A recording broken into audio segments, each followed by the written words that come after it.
धुळे जिल्ह्यातील साक्री तालुक्यात एक धक्कादायक घटना घडली आहे, जिथे मधमाशांनी शाळेच्या विद्यार्थ्यांवर अचानक हल्ला केला।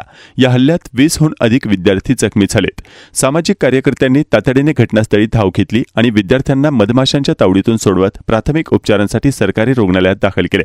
जखमी विद्यार्थ्यांच्या चेहऱ्यावर आणि डोक्यावर मधमाशांनी जोरदार डंख मारले।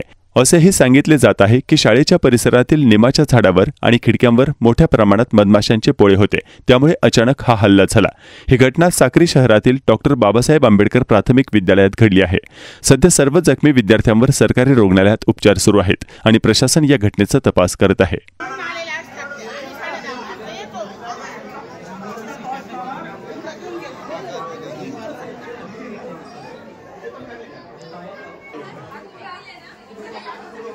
काटे काढा, काटे काटे